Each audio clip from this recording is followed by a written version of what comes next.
आढावा महाराष्ट्र लाईव्हमधून।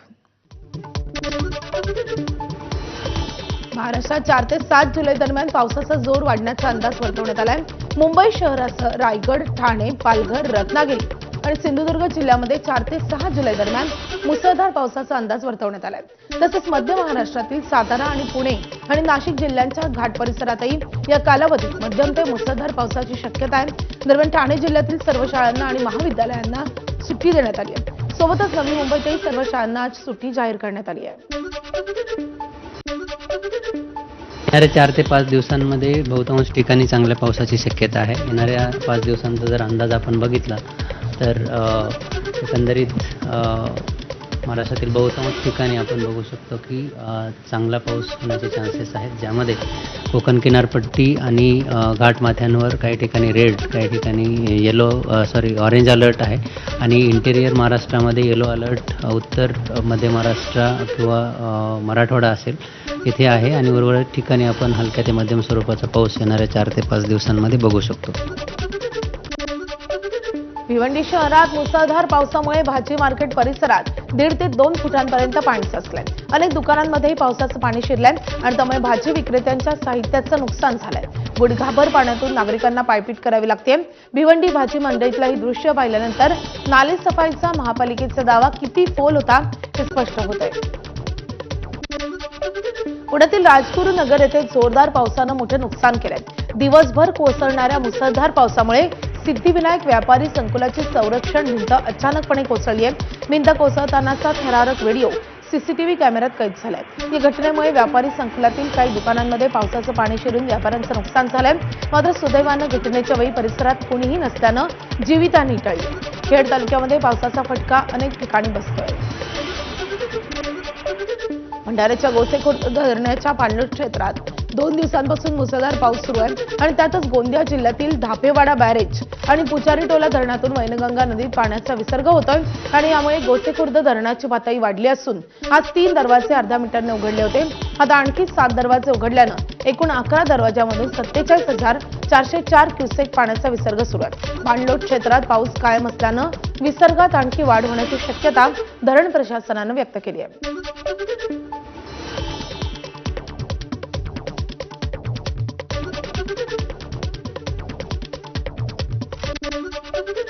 गोंदिया जिल्ह्यात सुरू असलेल्या संततधार पावसाचा फटका आता व्यापाऱ्यांनाही बसतोय। फुलचूर गावातल्या कुबेर कॉम्प्लेक्समध्ये पावसाचं पाणी शिरल्यामुळे 20 ते 25 दुकानांचं मोठं नुकसान झालंय। गेल्या 24 तासात जिल्ह्यात 82.7 मिलीमीटर पावसाची नोंद झाली असून अनेक ठिकाणी पूरसदृश परिस्थिती निर्माण झाली आहे। कॉम्प्लेक्समधील पाणी बाहेर काढण्यासाठी प्रशासनानं तातडीनं पर्यायी निचऱ्याची व्यवस्था करावी अशी मागणी या दुकानदारांनी केली आहे। आधी 2-3 वर्ष आधी का पाणी निघत होता आणि समोरही जर बिल्डिंग बनली आहे त्यामुळे पाणी इकडे ठप्प होत आहे। त्यामुळे आपण 5-10 दुकानदार जातो आतमध्ये तर मला खूप त्रास होत आहे। त्यामुळे काय नुकसान होतं याच्या हा पाऊस? नुकसान म्हणजे दुकानदारी बंद असतात आमचे, कामधंदा व्यवस्थित बरोबर करू शकत नाही आपण। काय मागणी असते? प्रशासनाकडे तेच मागणी आमची की हा जो पाणी जमा होत आहे हा आपला पाणी कसा आहे तो नाल्यामुळे जे जाम नाल्यामुळे जात आहे त्या नाल्यामुळे काढायची व्यवस्था। वाशिम जिल्ह्यात काल सायंकाळपासून सर्वदूर हलका मध्यम ते जोरदार पाऊस झाला। या पावसामुळे खरीप पिकांची पेरणी 90% अधिक टप्पा ओलांडण्याची शक्यता आहे। आधीच पेरणी झालेल्या पिकांसाठी हा पाऊस पोषक ठरतोय। जळगाव शहादा मार्गावरच्या गळणाऱ्या एसटी बसमुळे प्रवाशांना चक्क छत्री उघडून प्रवास करण्याची वेळ आली आहे। या घटनेचा व्हिडिओ सोशल मीडियावर व्हायरल झाला असून एसटीच्या दुरवस्थेबाबत प्रवाशांनी तीव्र नाराजी व्यक्त केली आहे। दरम्यान ठाकरेंच्या शिवसेनेच्या महिला जिल्हा प्रमुख रोहिणी पाटील यांनी परिवहन मंत्री प्रताप सरनाईक यांनी अशाच गळणाऱ्या बसमधून प्रवास करून दाखवावा असं आवाहन केलंय। आल्यानंतर आम्ही शहादा डेपोच्या गाडीत बसलो।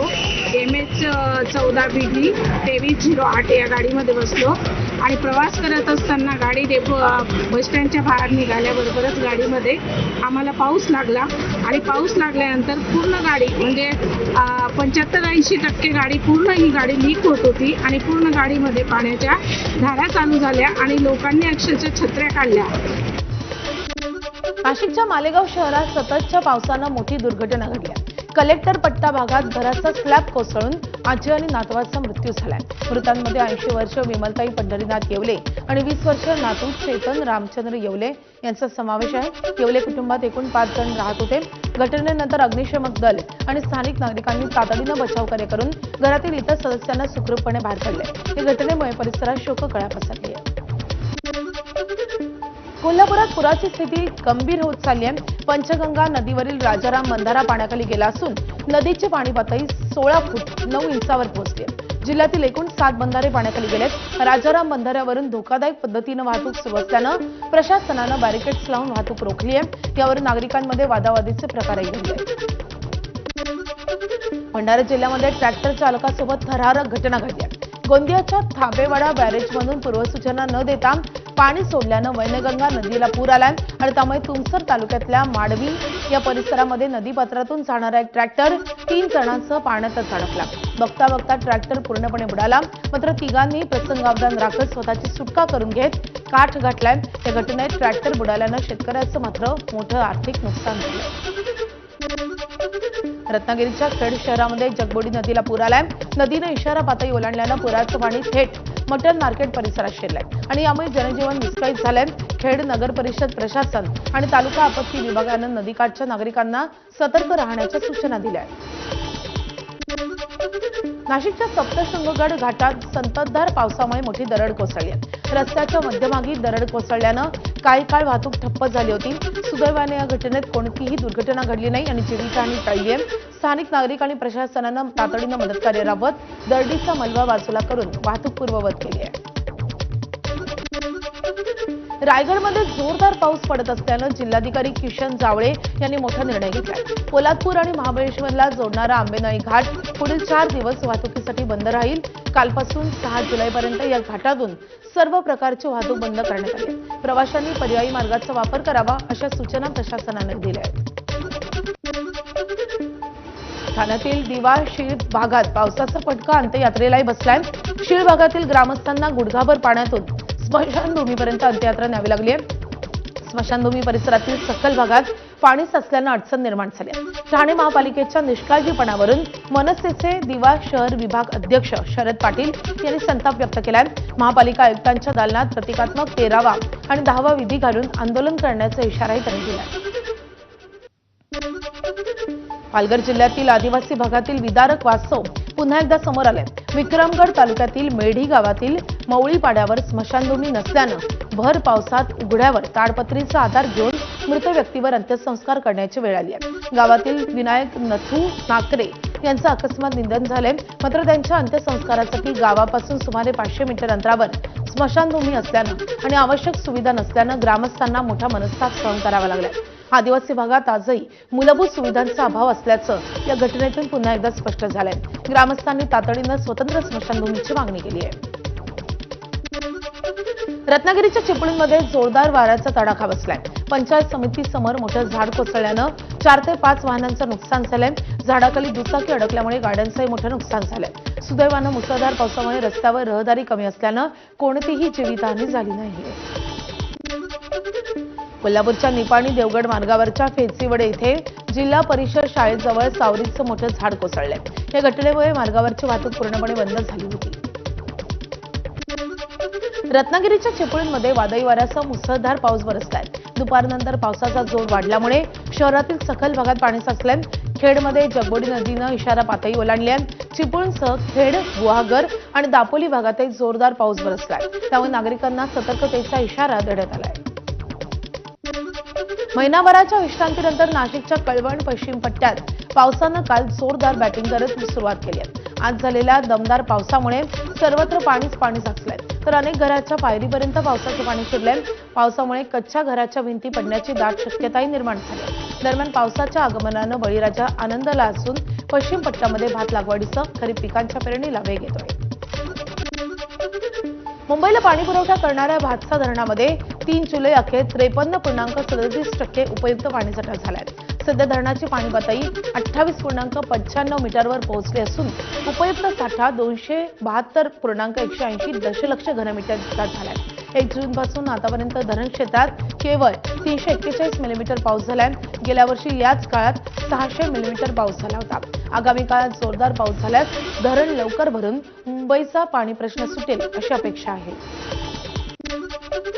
राज्यात अनेक ठिकाणी पावसाची जोरदार हजेरी लागली असली तरी बीड जिल्हा मात्र अजूनही पावसाच्या प्रतीक्षेत आहे. दरेगाव येथील मांजरा धरणात सध्या केवळ 18% जिवंत पाणीसाठा शिल्लक आहे. बीड, लातूर आणि धाराशिव जिल्ह्यातल्या 22 गावांसह उद्योग व शेतीसाठी याच धरणातून पाणी पुरवठा होतो. आष्टी तालुक्यात येत्या महिनाभरात फक्त 73 मिलीमीटर पाऊस झाल्यानं धरणात पाण्याची आवक झालेली नाहीये. गतवर्षी जुलैपर्यंत 100% भरलेले धरण यंदा मात्र पावसाच्या प्रतीक्षेत आहे.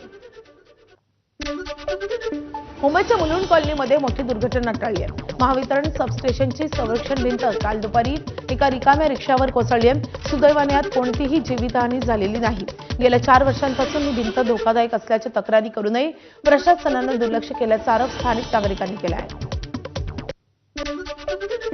आपण आतापर्यंत तपकिरी किंवा राखाडी रंगाचं मुंगूस पाहिलंय, पण रत्नागिरीच्या चिपळूणमध्ये दुर्मिळ पांढऱ्या रंगाचं मुंगूस आढळलंय आणि त्यामुळे निसर्गप्रेमींमध्ये उत्सुकता निर्माण झाली.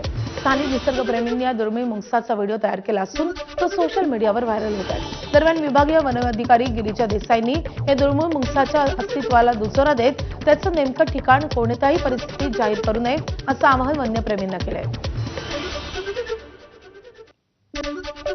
माझा रत्नागिरी वन विभागामार्फत तमाम जनतेला, वन्यजीव प्रेमी आणि वन्यजीव अभ्यासक या सगळ्यांना एक आव्हान आहे की आपल्याकडे हे रेड ल्युसिस्टिक इंडियन ग्रे मुंगूस जे दिसलेलं आहे, जे सापडलेलं आहे, तर त्याचे संरक्षण करण्याकरिता त्याचं लोकेशन प्लीज कुणाला डिस्क्लोज करू नका आणि त्याला त्याच्या हॅबिटॅटमध्ये निसर्गात त्याच्या स्वतःच्या हॅबिटॅटमध्ये मुक्त संचार करण्यात यावा यासाठी हे आवाहन करते आणि आपण त्याचं प्रोटेक्शन करू. रील्स, मीम्स आणि